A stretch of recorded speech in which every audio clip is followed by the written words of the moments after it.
মঞ্চে একতারা হাতে যার কণ্ঠ সুর ছড়াতো, গত কয়েক মাস তার ঠিকানা ছিল চার দেয়ালের বন্দিশালা। ধর্মের অবমাননার অভিযোগে অভিযুক্ত বাউল আবুল সরকার অবশেষে পেলেন জামিনের দেখা। সোমবার উচ্চ আদালত থেকে আসা এই আদেশ তার ভক্ত ও অনুসারীদের মনে নিয়ে এসেছে স্বস্তির হাওয়া। ঘটনার সূত্রপাত গত বছরের ২০ নভেম্বর।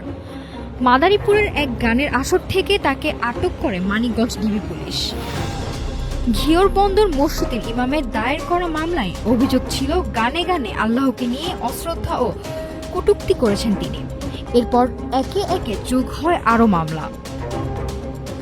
নিউরোসায়েন্সেস হাসপাতালের এক চিকিৎসকের করা মামলায় তার বিরুদ্ধে আনা হয় ধর্মীয় অনুভূতিতে আঘাতের অভিযোগ। দীর্ঘ আইনি লড়াই শেষে বিচারপতি আতোয়ার রহমান ও বিচারপতি সগীর হোসেনের হাইকোর্ট বেঞ্চ করে বিচারপতি আতোয়ার রহমান ও বিচারপতি সগীর হোসেন হাইকোর্ট বেঞ্চ তার জামিন মঞ্জুর করেন। আদালত জানতে চেয়েছেন আবুল সরকারকে কেন স্থায়ী জামিন দেওয়া হবে না।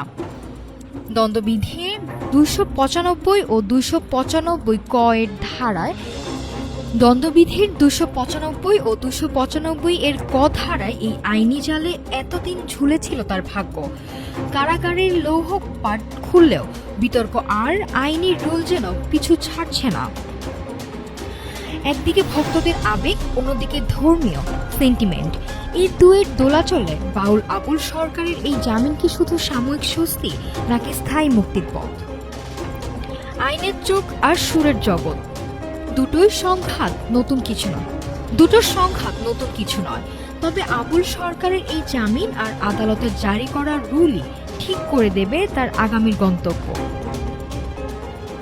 নাফিস সামিয়া, ঢাকা টোটা।